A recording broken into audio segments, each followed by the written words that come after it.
with Space Prize nominated Clockwork creator Kyle Strahm. Kyle, thank you for joining us. Oh, no problem. Okay, you got the Space Prize nomination for this comic. Can you tell us a little bit about it? Well, I can. Clockwork Creature was a webcomic that I did a few years ago while I was in school. I didn't really have much time to do comics, and so I thought I would just do a page every week and not really worry about the story so much as the storytelling, the visual storytelling from panel to panel. So I would think about that a lot more because I could think about it away from the drawing table, and then I would sit down and I'd try to hammer out a page in about an hour, and that's what all the pages were. They were done on 5.5 by 8.5 slips of paper, and I just threw them online. I never really intended to print it as a book, and a couple of years later, maybe a year later, a guy named Wesley Craig Green from Canada contacted me and asked me if he could publish the book, and I thought, what the heck? So I went over it, fixed a few things that I didn't really like, and we put it out.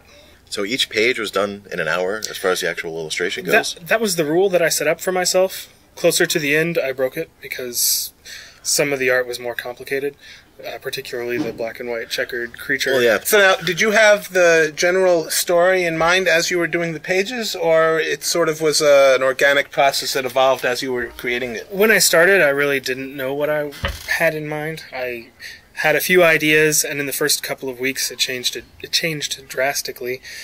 3 or 4 weeks in, I pretty much knew what was going to happen, and I altered it a little bit along the way.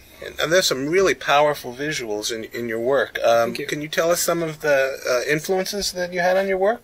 Sure. At the time, I think I was influenced mostly by Hellboy by Mike Mignola. Sure. And Bernie Wrightson. I really like his storytelling. At that time, I wasn't really emulating his gray toning, obviously, because it's so stark. Let's see, Richard Corbin I like a lot. Sure. Have you been into comics for a long time? I have, since I was, a kid. So what did you cut your teeth on? What were your first comics? Well, my first comics were Kelly Jones' Batman, so maybe you can see some of that in. Sure. Well, Kelly Jones has a style close to Wrightson, so. Mm-hmm. Oh, absolutely. Yeah. And in this stark black and white, obviously reminds me of some of Miller's Sin City work, at least visually.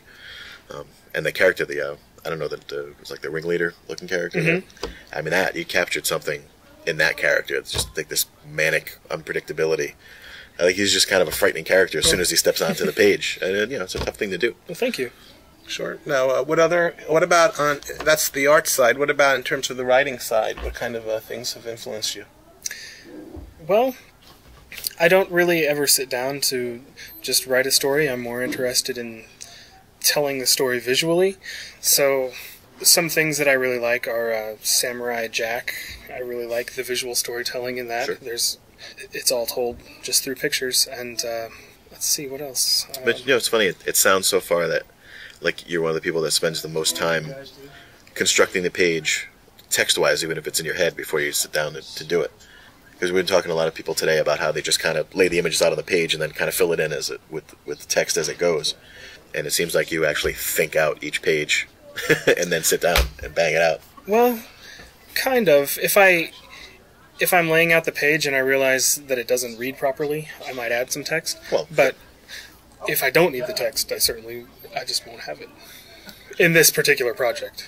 Now, is Clockwork Creature your first comic, or are there some earlier comics you've done? It's the largest comic I've done. Sure, I've been doing my own little comics for a very long time. Sure. I think it's the largest published complete story that I've done. And is this a universe or a story that you plan to continue, or what do you have coming down the line? The idea I had is something that can continue indefinitely. I just haven't pursued it because I fell out of the habit of doing a page a week for this story, and I'll just have to get back in that habit at some point. Coming down the line, I have a few projects that I'm just working on my own. Is there anything you can tell us about now, or they're still in the early stages? It's all pretty early stages. Most recently, I've been doing just freelance work for short stories and anthologies and things like that. Okay. Okay. What about in terms of when you create your comics? Do you have any kind of a goal in terms of connection with the reader? What you want to evoke in your readers? Well, Is there a general theme to your work? Like as an artist trying to create an image for yourself, not a reputation so much, but you know how every artist kind of has this kind of niche that they kind of put themselves into. Like, what are you trying to construct as your, what kind of style you're trying to set a tone with? Well, I'm pretty enamored by the artists who can tell a complete story with very little dialogue, and just with the images.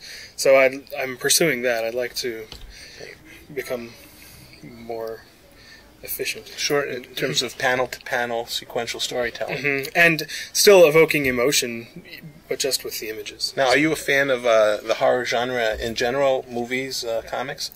I would say that I am, but I would also tightly define what I would call the horror genre. I mean, not like slasher movies or things like that, but like the older, like Alfred Hitchcock. Sure. That stuff's great. Yeah. Sort of your spine-tingly, yeah. You know, no blood, but suspense and on the edge of your seat feeling. Yes. Because that comes out in the work that you put on the paper, I think. Well, thank you.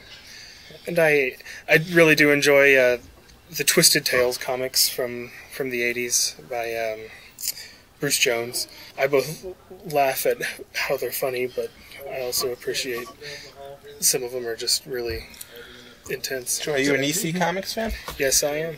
And Eerie and Creepy Magazine. Oh, those are classics. That's I used to read those as a kid myself.